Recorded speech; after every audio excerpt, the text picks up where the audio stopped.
Welcome, everybody, back to the Old Gold Show. With you, as always, I'm your host, Andrew Ledman from over at Hammer and Rails. And I'm Casey Bartley from Boiler Upload Rivals Network. And we're back following Purdue's victory over the Iowa Hawkeyes in Mackey Arena, where Purdue looked a lot better than they did against Northwestern. Casey, I'm not sure what that hand gesture was there. Was that supposed to be a W? W. Oh, okay. I thought maybe you're doing Jameis Winston. I'm gonna eat the W. How is he still around? Still playing football. Played football on Sunday. He was a turnover machine when he was with my Buccaneers. So I've never been happier to see a quarterback leave my team. Yeah, I don't know. You've got what a weird little fandom. You got this 2-year Tom Brady respite from what should have been some dark days. Yeah. Well, I mean, we had a good offense minus a quarterback. When your quarterback turns it over something like 40 times in a season, anybody's going to be an upgrade. You just happen to upgrade to one of, if not the greatest of all time. So, but that's what makes it darker, right? You had actual good players, but one person was enough to ruin it. So, yeah. Fun times. But we're not here to talk about my Buccaneers as much as I would love that. Maybe Field of 68 wants me to do a Buccaneers podcast. No? Yeah. Getting off that. No. Jumping straight off that plank. Okay. Excellent pirate reference. So obviously Purdue comes back home to Mackey Arena, plays a much better game than they did against Northwestern, walks out with an 87-68 victory. And, that's 19 points. It wasn't even that close. Purdue was basically in control the entire game. Second half especially was just incredibly dominant, the way Purdue started that half. So I'm going to start with a general question to you, Casey. You watched the Northwestern game just like I did. You watched this Iowa game just like I did. What do you think explains the big disparity between the performance in these two games? Honest answer? I mean, yeah, that's what I'm looking for. I don't want you to BS me here. The two most notable are Mackey Arena. Yes. Quite the home front. Two is Iowa plays no defense. Yeah. None at all. It's so funny that their basketball team plays no defense and their football team plays no offense. Yeah, that's taken away from Purdue, and that's not fair. Honestly, I think that's when you say biggest differences, I do think that's it, because besides outcome, I don't think Purdue played a particularly different style of basketball. Shots fell and they didn't turn the ball over. Obviously, those are the results that changed. They had 8 turnovers. They didn't shoot the ball particularly well. Again, it could have been worse. When you say 18-point win or whatever it was, 19. Purdue didn't play their starters for the last 10 minutes of a Big Ten basketball game. Yeah. They had one run. Their starting 5 went out there once and then went to the bench and then didn't come back against Iowa. Yeah. Iowa's a Big Ten team. One of the better looking Big Ten teams of the season so far. I think I wouldn't even say this was a ceiling game, right? Because there were they were shooting barely above 30% from 3. Yeah, 32%. And any ceiling game is going to be like a good 3-point shooting game. It's just how high that floor is when they're really good. And just when you've got a guy like Braden Smith who can entirely control a game and score 2 points. Right. And then you've got Zach Edey doing Zach Edey things, which I'm running out of hyperboles. I don't know of any big man that, yes, he's much bigger than everyone. He works harder than any big man I think I've ever seen. It's just remarkable how consistently he just controls the glass. Yeah. Yeah. Maybe not enough for you. Oh my God. Do we want to talk about that? I mean, it's just, one rebound. All you needed. One more rebound. Yeah. So, everybody talk about it. We don't want to talk about it. Okay. Just you missed a parlay by 1 rebound. If Zach Edey would have had to play more than 22 minutes or whatever it was. He played 24 minutes. Too dominant. And I had over 12.5 rebounds as part of a multiple leg parlay that would have won me quite a bit of money. And he finished with 12. And he only played 24 minutes. So just disappointing. But you know what? It's gambling for a reason. Right. You can't win them all. So, but the fact that our starting five, Kaufman Wren played 23, Edey played 24, Smith 25, Lawyer 21, and Lance Jones just 18 minutes. And it's not like these guys were out for foul trouble or out because, there was a Jones matchup painter. Jones had to sit the whole half of the first half because, and I bring that up because he did just foul out the Northwestern game. Yes. Which, by the way, I've not written this because there's no good way to write this without it sounding much worse than it is. Okay. When Lance Jones got pulled from the game, he didn't realize he had 5 fouls. Oh, and he thought he was benched. Oh, really? Initially. How did that come about? He just didn't realize it. And then his mind kind of caught up and he was like, oh, yeah, I'm done. I'm watching here because I have to. Because, he was on himself. He had missed those 3 shots late against Northwestern, that foul. And yeah, he was just... So he caught into foul trouble again early. Obviously, it didn't matter with how Purdue was playing, but you really don't want to see that because saw against Northwestern what happens when he's not on the floor for them. But he was so good to start the second half, and that was I thought he was going to have a lot of success because Iowa doesn't have bullies. They don't have guys that are going to close off driving lanes, and we really got to see Lance Jones offensively have his best stretch of the season, and I think that's really good. Because he was a combo of efficient, knocking down threes, getting to the hoop, and that alley-oop pass to Zach Edey was chef kiss. Yeah, it was very nice. The only really other thing that stands out as far as player minutes in this game is the fact that Ethan Morton got 26 minutes, didn't score a point, so has not scored, I think, in about 6 games now in a row. But 26 minutes for Ethan Morton, I think, is a season high, or if not, it is very close. He's just in there for defense at this point, right? Anything he does on offense is kind of like gravy, as far as Matt Painter is concerned. Yeah, I haven't had a chance to talk to Matt about it yet, but he kind of mentioned how Ethan came in early, and he came in for Fletcher Lawyer within 3 minutes, 3.5 minutes, not the usual rotation.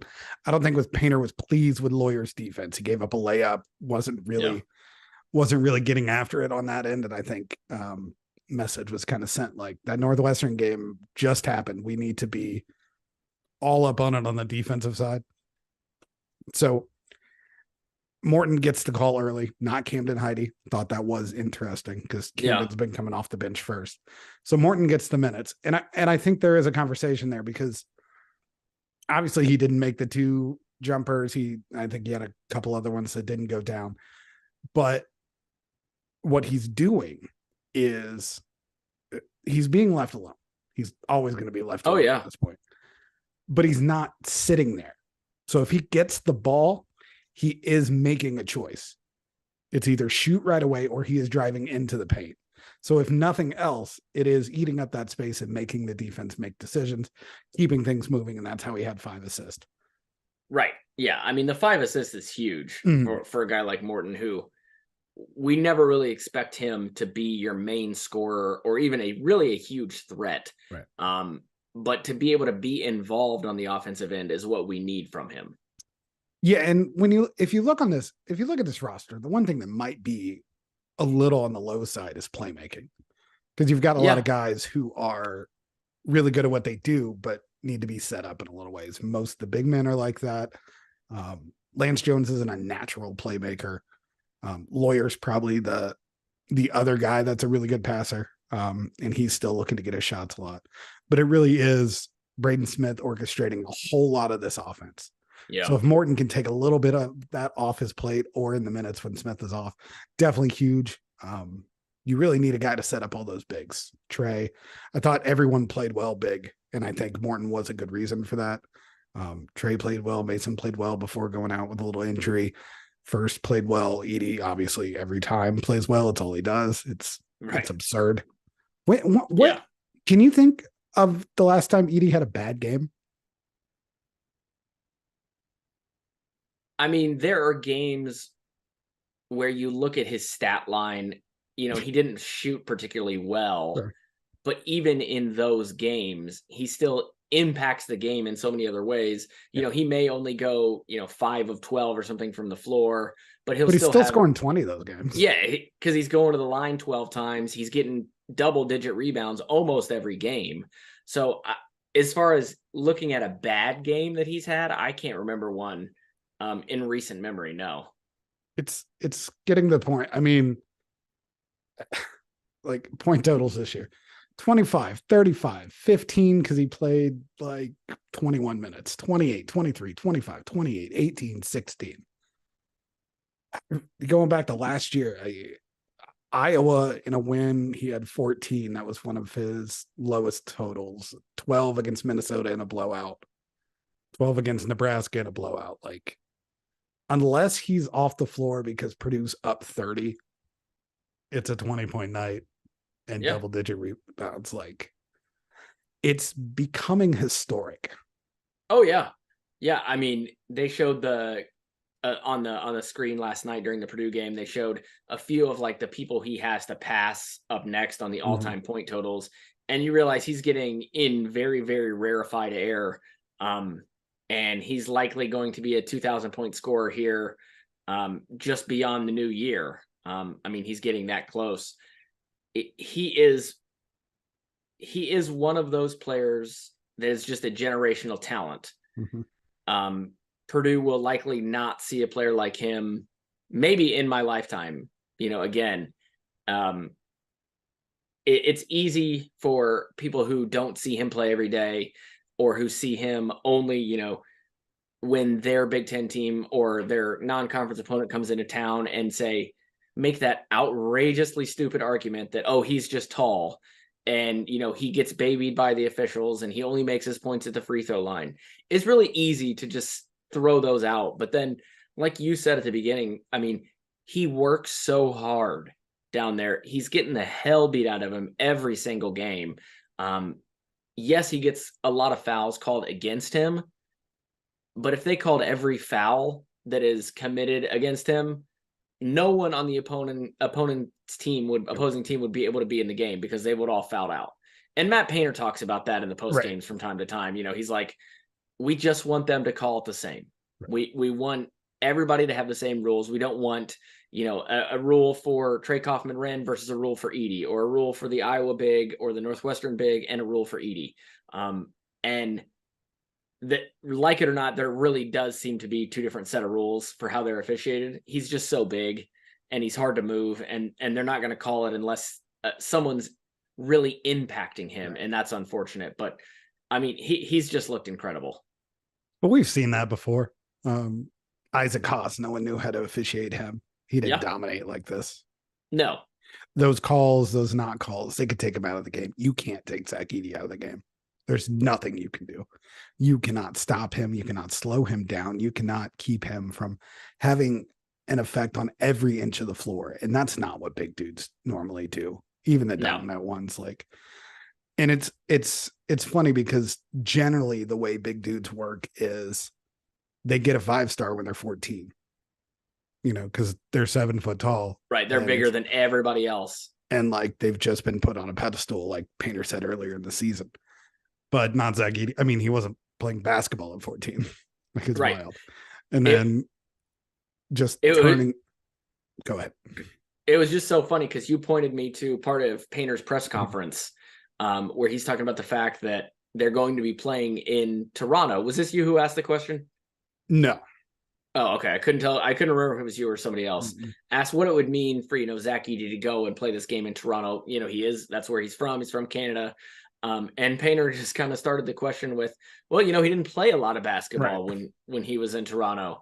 And it's just, it's pounded into our heads, not as much this year, but almost every game last year, about how long he's been playing and how it's such a short time frame compared with everyone else he's playing against. But it is wild to think about, in his own hometown, he didn't play a lot of basketball, because then he went to IMG, right? Right. And that's really where his basketball career kind of started. Played on the bench there too. Yeah. Yeah. I mean, it's wild. He didn't get many minutes there, and Painter told that story in Hawaii about going to recruit him, and seeing him in the drills and he did great, and then seeing him in a scrimmage and you're like, that guy didn't do anything. Mm-hmm. And now, you wonder how much credit do Painter and guys like Brantley get for his development versus how much of just it is Zach Edey growing into the player he can be. I mean, there's a balance, I'm sure, but man, the combination of those guys working together has really paid dividends for everyone involved. Yeah, because there's a tone when Matt Painter talks about Edey. I mean, I was the one that asked him about it at Maui, and last question of the thing, he went on for 5 minutes. Yeah, and asked about Toronto, and just like you don't hear Matt Painter say "I" very often. But what did he say? He said, "We've got to play well for him. I have to coach well for him. I have to coach well for him." Yeah. And that just stuck out to me because like, it's just this tone of awe about what Zach Edey's done and transformed for him and the appreciation for that. And I think Matt Painter knows that honestly, these 3 seasons, the most successful seasons in Purdue history when it comes to, overall program, number 1 3 times in a row. There's one guy who you point to. Yeah. I mean, that is Zach Edey's legacy. Yeah. I mean, none of it's possible without Zach Edey, without a doubt. And one more thing about that, you asked that question in Hawaii about what Matt Painter, saw when recruiting him and all that. And Painter talked about how he averaged something like 3 points a game at one point in high school. And Matt Painter said, what did you guys average in high school? Because I averaged 29. I averaged 29, and I was not a good college player. He was very self-deprecating there. Much better college player than all of us. Correct. But it just tells you something about how he thinks about Edey and how Edey has grown since he came to Purdue. I mean, remember his first year in the program, we all thought he was going to redshirt. Yeah, they thought he was going to redshirt. That was the plan. Zach Edey. Could you imagine?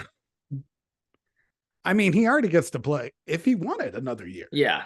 Yeah. But I don't see that as likely. But could you imagine if, like, at the end of the year, if Edey just comes into Painter's office and is like, I want to go again, coach. Yeah. Cool. That would be, I think Purdue would tell anyone that wanted to leave. Oh yeah. It's going to be good. You'd be like, nope, we're finding the scholarship. Yeah. So, just amazing. Yeah. There was one thing I wanted to point out about the second half, and I think it was pointed out elsewhere all over on Twitter, but at one point last night, Purdue scored on 16 straight trips down the floor. Is that good? That is turns out very good. They scored 34 points across a 9-minute time span of the game. Their average points per possession was 2.125 during that period. Pretty good. I think that was Cobra Stats that had that, right? Yeah, Cobra Stats. Shout out to the Cobra. And I mean, that's just incredible. And it is, because and it was kind of in a way that Purdue hadn't really shown this year. It was Lance Jones getting off to his hot start. Making shots everywhere. When I think I saw another stat too, where I think Purdue missed something like 15 threes and got like 12 of them back or something insane. Yeah. That's good. It really does show that, something we're going to talk about on the second half of this episode. If Purdue doesn't turn the ball over, they're pretty solid. Yeah. And I think that's a perfect segue into what we're going to talk about in the second half. We're going to take a break, give you some ads, sell you some stuff, tell you to like and subscribe. Gambling, and all that. Could be. And then we'll be right back to talk about kind of some things Matt Painter said in his post-game press conference after the Iowa victory. As you guys know by now, we've partnered with BetMGM Sportsbook for this college basketball season. We're going to be using BetMGM lines to make all of our picks and predictions throughout the college basketball season. And we are going to have special offers for you, the listeners and the viewers on the Field of 68 each and every week during the season. If you haven't signed up with BetMGM yet, use the bonus code FIELD1500 and you will get up to a $1,500 first bet offer on your first wager on BetMGM Sportsbook. Here's what you got to do. Download the BetMGM app. Sign up using the bonus code 1500. Deposit at least $10 and place your first wager on any game. You will receive up to $1,500 in bonus bets if that bet loses. Just make sure you use the bonus code FIELD1500 when you sign up. And remember, BetMGM is now available under one wallet in select states. As a New Jersey resident, this is super convenient for me when I have to go cover games in New York or Philly. When crossing state borders, just log into your existing account instead of having to create new accounts in each state that you go to. And most importantly, I got to let you know, we do have some fun stuff coming up for this college basketball season. Bet insurance tokens, college hoops odds boosts, my personal favorite, parlay odds boosts. So download the BetMGM app today. And we are back. So as promised, going to talk about some things that Matt Painter said in his post-game press conference. And Casey, I'm just going to throw it right to you. Do you think Matt Painter was calling you stupid? I mean, it'd be fair. Wouldn't be inaccurate. Very dumb, very stupid, much idioto. Can you give people an idea of what was said during the press conference in case they haven't seen it? Yeah, I believe I asked a question which was not particularly related to this, just how his team responded behind the scenes, like what he saw from him this weekend. And Matt Painter, as Matt Painter does, went into a delightful little talk about how if you think every Purdue loss is the same, you are very much an idiot and blind to basketball. Stupid. I think he said stupid. Okay, stupid. I'm stupid and an idiot, so I'm fine with both. Yeah. But yeah, I mean, he went into it, went in depth a little. I think the big thing is like, and one of the points he was making towards the end, it's just like every team has problems with turnovers. And I think we kind of get fixated on Purdue a lot about that issue. And we did say some things where, you know, it is a similar loss. And I believe that is certainly with some merit. Yeah, I do too. But I also think we do hyper focus a little bit on just how much of an issue it is all the time. Cause like, it's really the issue is for Purdue. The only reason they lose is turnovers. Most teams have a lot of reasons they lose. And this current squad is pretty much just turnovers. Yeah, I mean, I think more than one thing can be true at once. I mean, I know that is not the fun answer or the, you know, the clickbaity answer, but Matt Painter is certainly right that he knows more about basketball than anyone who talks about Purdue basketball knows. So I don't dispute anything he said. Mm-hmm. But at the same time, there are similarities between Purdue's losses. Mm-hmm. And those go across multiple seasons. And it's not, you know, I'm not some sort of basketball savant. I can watch games and see, wow, Purdue is really shooting poorly in this game. They're really timid shooting the three. No one looks like they want to take a shot. And Purdue is turning the ball over. And, you know, that's a recipe for failure for most teams, as Painter said, you know. And both of those things I think are true. But every team, as he said, has problems with turnovers. Everybody has a problem when they lose. There's patterns to almost every team's losses. It's just a matter of seeing those patterns and understanding how to fix them. And that, I think, is what most people not question about Painter, but want Painter to, you know, they want him to wave a magic wand and fix the problems. Right. But it's just not that easy because college basketball is hard. And the opponent also puts out 5 players on the court who they think are pretty damn good. That's the thing. Like we always equate it.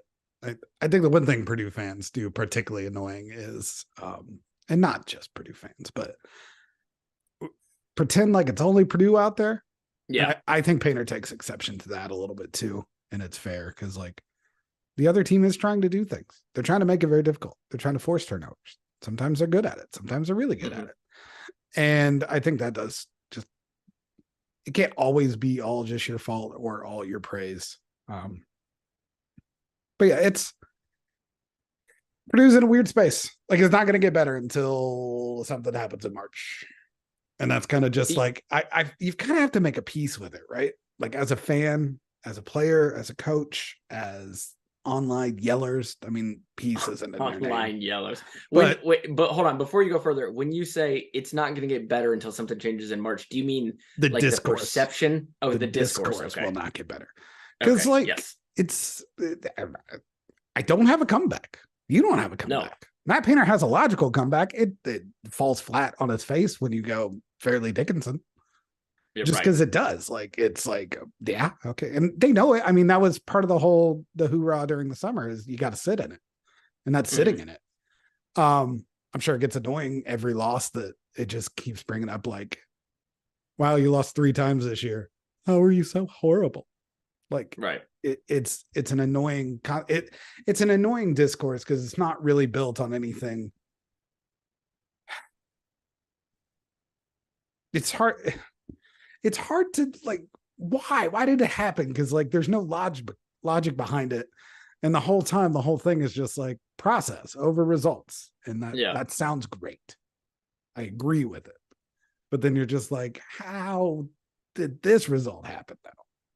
Yeah, well, and I think process and results kind of go back to what you talked about the Iowa game. Purdue only turned it over 8 times, but you compare that to the Northwestern game, obviously, where they turned it over, I think, 17. Was the process different or were the results different? Was Purdue doing the exact same thing but getting better results? Or did they change what they were doing and the results changed? Or, and this might be the real point, did Northwestern play defense? Yeah, exactly. So like that's kind of the thing you have to just evolve, because not all games are simple, and like no.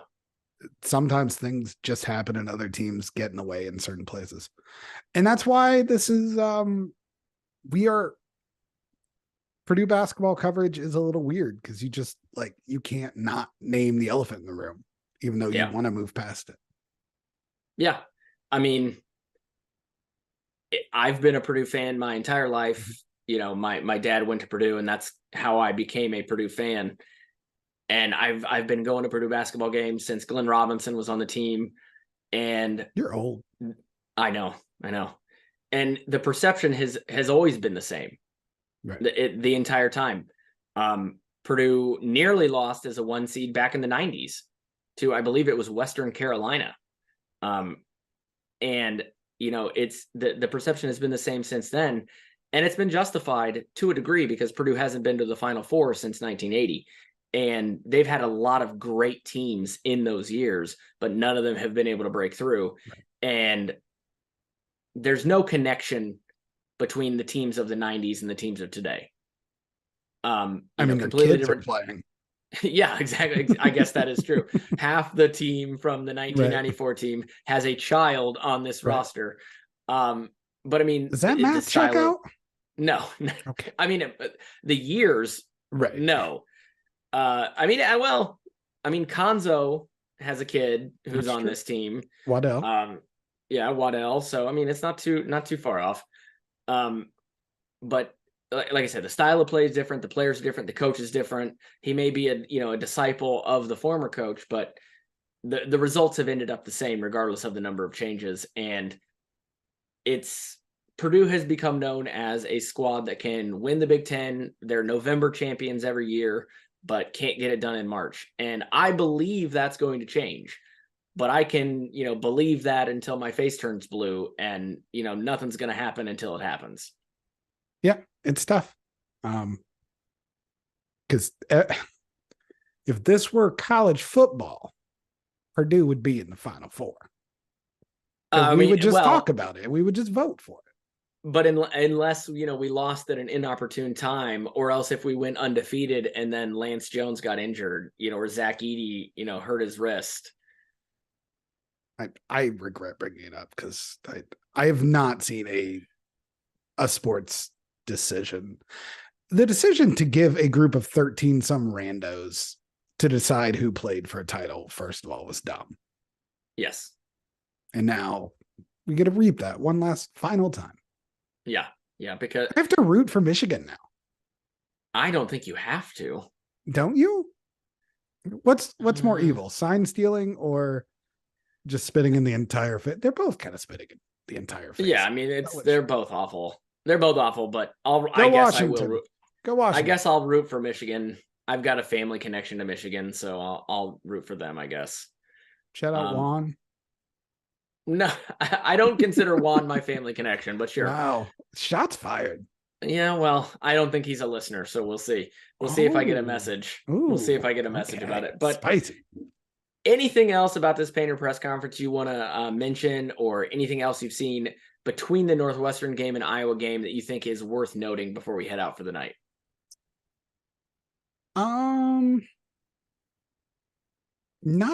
Not particular, because I don't think it was a revelation. I don't think all that much changed between the Northwestern and Iowa game. Yeah, I think that's a good thing, because this team, I do think their intensity on the defensive level was much improved. I thought they really stayed with and stayed connected.